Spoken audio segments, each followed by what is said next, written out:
Hi students, good morning. हम पढ़ रहे थे क्लास 12th का फिजिक्स का first chapter electric charges and field. उसी सीरीज़ में हम आज की वीडियो में पढ़ने वाले हैं Coulomb's law in vector form. देखिए, हम इससे पिछले वीडियो में magnitude form, scalar form, Cartesian form already discuss कर चुके हैं। तो जो स्टूडेंट इस वीडियो को देख रहे हैं, इससे पहले आप इससे प्रीवियस वीडियो देख लीजिए ताकि आपको इसमें प्रॉब्लम नहीं आए। देखिए, वेक्टर फॉर्म का यूज़ क्या है। देखिए, वेक्टर फॉर्म मीन्स जिसमें मैग्नीट्यूड भी हो और डायरेक्शन भी हो। ठीक है, हमने इससे पिछले वीडियो में पढ़ा कि कोई भी दो चार्जेस के बीच लगने वाला फोर्स हम इस फॉर्मूले से निकालते हैं 1/4πε0 Q1 Q2 अपॉन r²। देखिए, जो भी दो चार्जेस की वैल्यू 5 कूलम 7 कूलम हम यहाँ पुट कर देते हैं उनके बीच की डिस्टेंस, और इसकी वैल्यू फिक्स है 9 × 10⁹ वो वैल्यू जब हम सारी इसमें पुट कर देते हैं तो एफ की हमारी कुछ वैल्यू आ जाती है। सपोज वो वैल्यू आ गई 18 न्यूटन। ठीक है, हमारे पास दो चार्जेस है +5 कूलम एंड +7 कूलम, और इनके बीच की कुछ भी डिस्टेंस है सपोज 3 मीटर। हमने ये सारी वैल्यू जब इसमें पुट करते हैं, ये तो कांस्टेंट है और हम एक वैल्यू हमको मिलती है। तो वो जो वैल्यू है वो क्या शो करती है, उन दोनों चार्जेस के बीच में लगने वाला फोर्स। बट वो फोर्स जो है उसकी डायरेक्शन क्या है वो इस फॉर्मूले से हमको पता नहीं चलता है। तो ये फॉर्मूला क्या शो करता है, ओनली मैग्नीट्यूड, मतलब इसकी स्ट्रेंथ क्या है, परिमाण क्या है, मैग्नीट्यूड क्या है। ठीक है, तो अब हम वो फॉर्मूला पढ़ने वाले जिससे हमको डायरेक्शन भी शो हो। देखिए, इस वेक्टर फॉर्म पढ़ने से पहले आप थोड़ा सा इन चीज़ों का मीनिंग क्लियर समझिए। F12, देखिए फोर्स कौन सी क्वांटिटी है, वेक्टर क्वांटिटी, इसलिए इस पर एरो लगाते हैं हम। ठीक है, अब F12 का मीनिंग क्या है। F12 का मतलब होता है force on 1 due to second, मतलब फर्स्ट पे लगने वाला फोर्स किसके कारण, सेकेंड के कारण। कि फर्स्ट पे जितना भी फोर्स लगेगा जो सेकंड लगाएगा उसको हम F12 से डिनोट करते हैं। और F21 को आप क्या पढ़ेंगे, फोर्स ऑन 2 ड्यू टू 1। ठीक है, तो force on 1 due to second and force on second due to first. अच्छा, अब देखिए यहाँ पर R12 कैप का मतलब क्या होता है। देखिए, ये थोड़ा सा वेक्टर की चीज़ है, ये ऑलरेडी मैथ्स में आप 11th क्लास में पढ़ चुके होंगे, या अब मैं 12th में पढ़ेंगे, या मैथ्स के लिए मैं सेपरेट एक वेक्टर का वीडियो बना दूंगा, आप उसमें सब डिटेल में एक्सप्लेन कर दूंगा आपको कैप का मतलब क्या होता है, इस वेक्टर का मतलब। देखिए, अभी R12 का मतलब क्या है कि हमको स्टार्ट कहाँ से करना है, 2 से, और किसकी तरफ चलना है, 1 की तरफ। देखिए, सपोज ये 2 है, ये 1 है और ये 2 है। ठीक है, ये फर्स्ट चार्ज और सेकंड। तो R12 का मतलब क्या होता है कि सेकंड से स्टार्ट करना है और किसकी तरफ चलना है, फर्स्ट की तरफ। तो ये डायरेक्शन हो गई R12।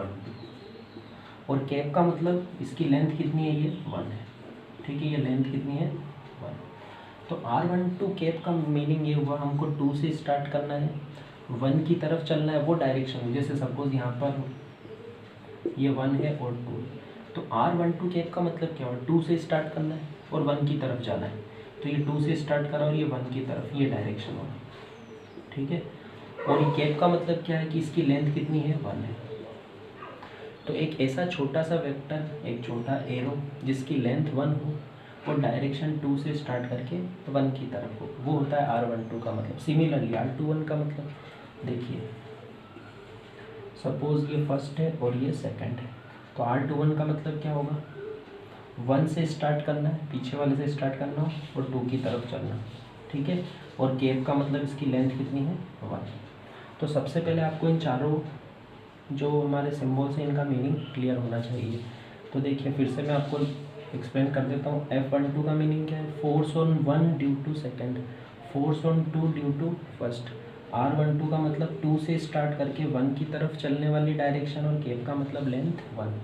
R21 का मतलब 1 से स्टार्ट करना है, यहाँ से स्टार्ट करना और इसकी तरफ जाना है। ठीक है, और कैप का मतलब इसकी लेंथ 1। तो आई थिंक आपको इन चारों का मीनिंग क्लियर हो गया होगा। अब हम आते हैं आगे। देखिए, वेक्टर में हम मैग्नीट्यूड और डायरेक्शन शो करते हैं। तो डायरेक्शन कैसे शो करेंगे हम, देखिए सपोज यहाँ पर ये दो चार्ज है Q1 और Q2, और एक है पॉजिटिव और एक है नेगेटिव। ठीक है, एक है पॉजिटिव और एक है नेगेटिव।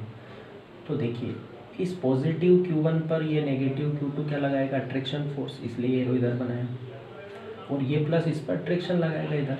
इनके बीच की डिस्टेंस हमने R मान ली। तो देखिए, अब मैं लिखता हूँ वेक्टर फॉर्म में, force on Q1 due to Q2।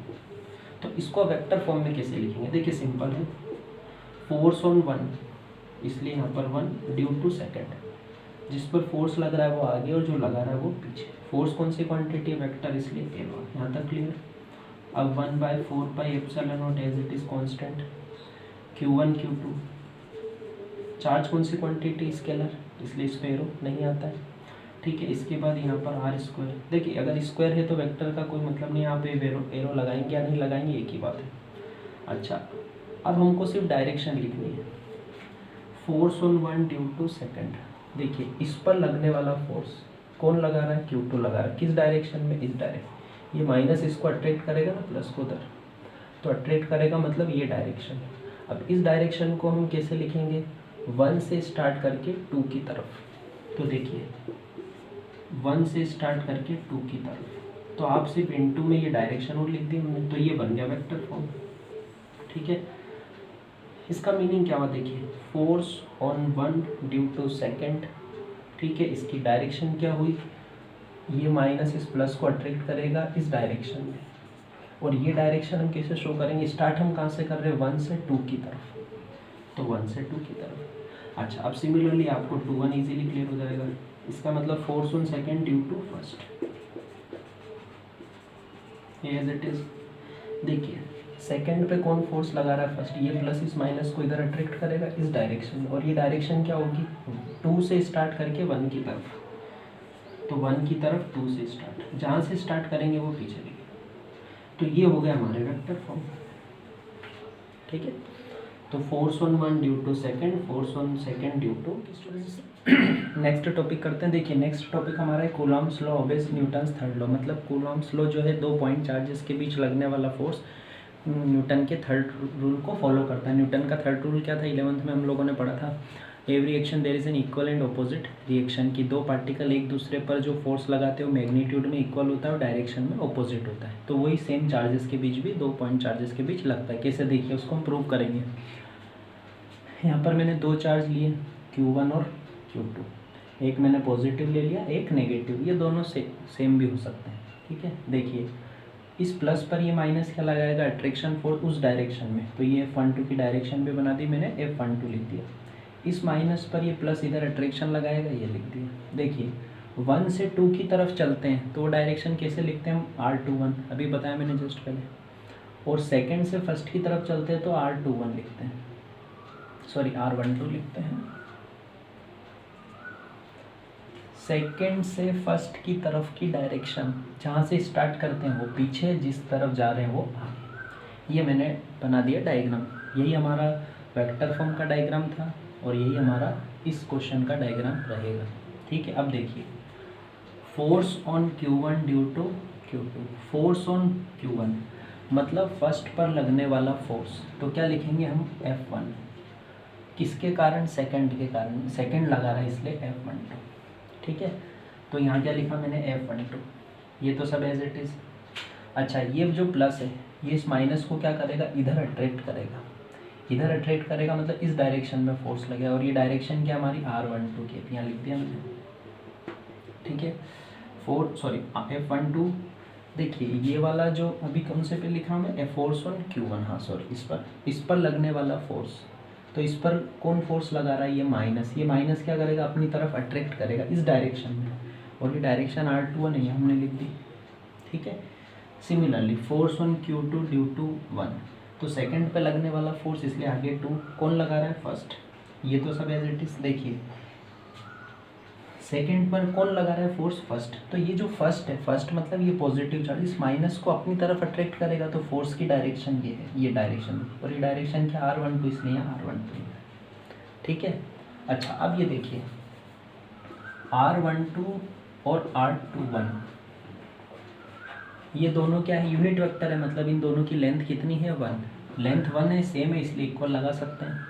But जब मैं यहाँ पर एरो लगा देता हूँ तो दोनों की डायरेक्शन सेम है क्या? देखिए इसकी डायरेक्शन इधर है टूवर्ड्स राइट, और इसकी डायरेक्शन टूवर्ड्स लेफ्ट, तो दोनों की डायरेक्शन ऑपोजिट है, इसलिए यहाँ पर क्या आता है? माइनस आता है। ठीक है, तो R12 इक्वल है -R2। ये माइनस यहाँ पर क्या शो कर रहा है? ये शो कर रहा है डायरेक्शन दोनों की ऑपोजिट है। ठीक है, जैसे हम लिखते हैं ना वेक्टर में a equal to minus B, तो इसका मतलब ये होता है कि a और b की डायरेक्शन अपोजिट है, अगर a इधर है तो b इधर है, ठीक है। तो यहाँ पर अच्छा आप एरो नहीं लगाते तो इसका मतलब सिर्फ मैग्नीट्यूड की बात करें, उसमें डायरेक्शन का रोल नहीं है, तो फिर आप इक्वल लिख सकते हैं। बट आप वेक्टर लगा रहे हैं तो यहाँ पर क्या आएगा माइनस। तो देखिए इस R12 को मैं क्या लिख सकता हूँ माइनस R21, ये माइनस क्या शो करता है, दोनों की डायरेक्शन ऑपोजिट है, ठीक है।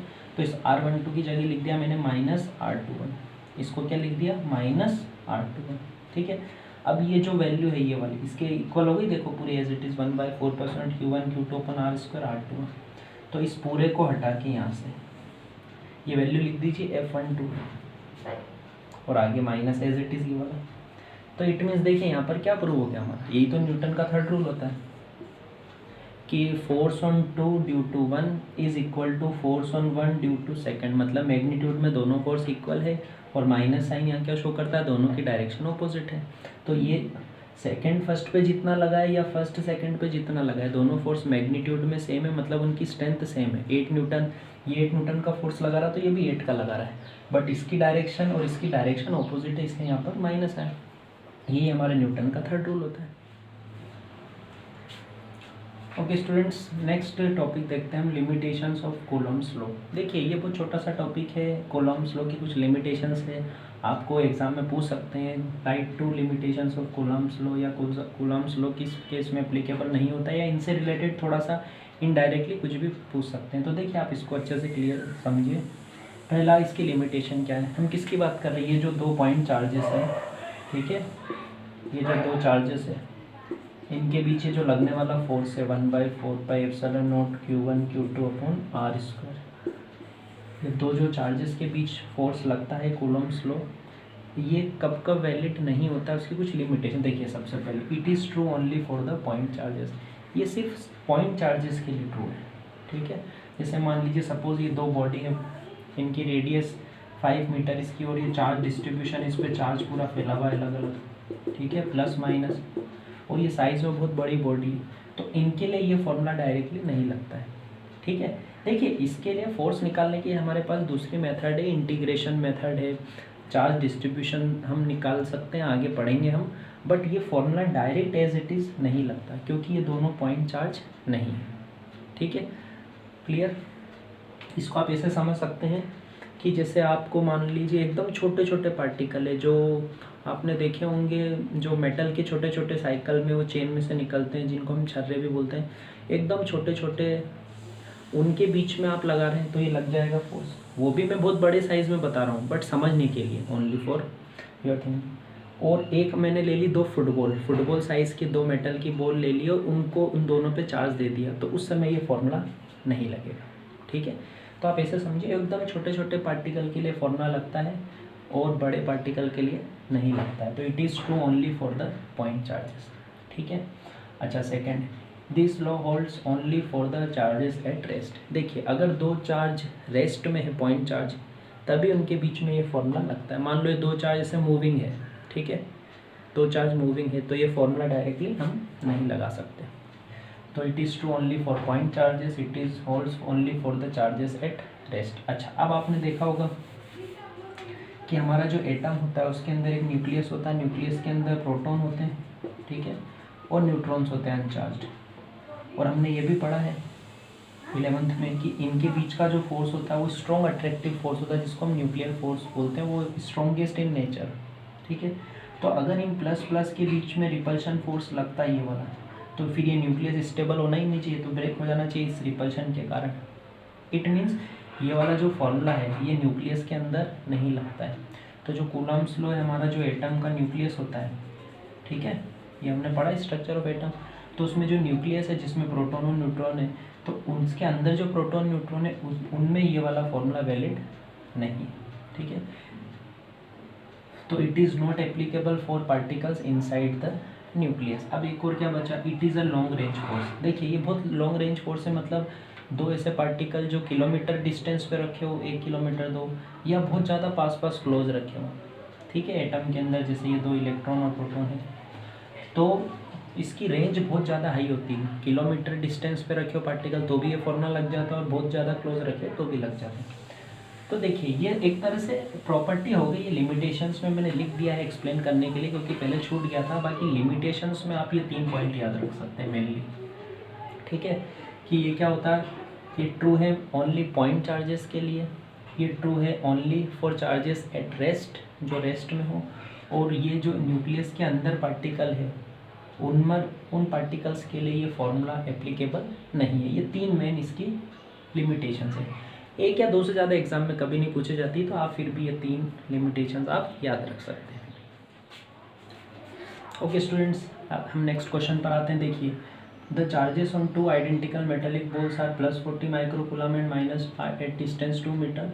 इनके बीच का फोर्स और नेचर बताना। मतलब क्वेश्चन क्या है, 2 पॉइंट चार्ज है, +40 माइक्रोकूलम और -10 माइक्रोकूलम, इनके बीच की डिस्टेंस 2 मीटर है। तो इन दोनों के बीच में लगने वाला फोर्स का नेचर और उसकी वैल्यू हमको निकालनी है। देखिए, आप मैं स्टेप वाइज आपको एक्सप्लेन कर देता हूँ। आपको किसी भी क्वेश्चन में क्या करना है, सबसे पहले आप सारी जो क्वेश्चन में कंडीशन है वो गिवन लिखिए। गिवन पहला चार्ज 40 माइक्रोकूलम। देखिए ये क्या होता है, माइक्रो को हमको हमेशा कूलम में कन्वर्ट करना है। तो 1 माइक्रोकूलम इक्वल टू 10⁻⁻6 कूलम होता है। 1 माइक्रोकूलम इक्वल टू 10⁻⁻6 कूलम। तो 10 की पावर -6 का आप इंटू कीजिए, ये कूलम में कन्वर्ट हो गया। सिमिलरली सेकंड चार्ज, डिस्टेंस को हमेशा मीटर में रखना है, ऑलरेडी मीटर में गिवन है, अदरवाइज आप कन्वर्ट करेंगे। अच्छा, क्वेश्चन में हमको दिया है दोनों चार्ज, ऐसा कहीं पर भी गिवन नहीं है कि दोनों चार्ज किसी मीडियम में रखे हो, मान लो ऑयल में रखे हो, वाटर में रखे हो, वैक्स में रखे हो, किसी और मीडियम में, तो गिवन नहीं हो। इट मीन्स दोनों चार्ज कहाँ पर रखे हुए, एयर या वैक्यूम में रखे हुए, ये हम मानेंगे। और एयर या वैक्यूम के लिए जो डाइलेक्ट्रिक कांस्टेंट कितना होता है, 1। तो ये के इस बार नहीं लिखेंगे। अगर ऐसा होता है कि दोनों चार्ज ऑयल में रखें, तो यहाँ पर हमारा के भी आता, और उस ऑयल के लिए के की वैल्यू, डाइलेक्ट्रिक कांस्टेंट की वैल्यू क्वेश्चन में गिवन रहती है। देखिए, डाइलेक्ट्रिक कांस्टेंट क्या होता है, प्रीवियस वीडियो में मैं एक्सप्लेन कर चुका हूँ। जिसको कंफर्म नहीं डाइलेक्ट्रिक कांस्टेंट क्या होता है, आप तो पिछले वीडियो में जाके आप देख सकते हैं, ठीक है। अच्छा, अब ये मैंने फॉर्मूला लगाया, सारी वैल्यू पुट कर दी। ये तो कांस्टेंट होता है, इसकी वैल्यू 9 × 10⁻⁹ फिक्स है, ये आपको याद भी हो गई होगी, अदरवाइज क्वेश्चन में पेपर में गिवन भी रहती है। Q1 Q2 की वैल्यू रख दी। देखिए, आप जब भी फोर्स का फॉर्मूला लगाएंगे, चार्ज का साइन नहीं लेना है, उसकी कोई रिक्वायरमेंट नहीं है। बिकॉज हम जानते हैं अगर 2 सेम चार्ज है तो रिपल्शन लगता है, और अपोजिट चार्ज है तो अट्रैक्शन लगता है, तो वो डायरेक्शन शो करता है बस। तो चार्ज के साइन नहीं लेना है, तो दोनों की वैल्यू पुट कर दी मैंने, ठीक है, और आर की वैल्यू पुट कर दी।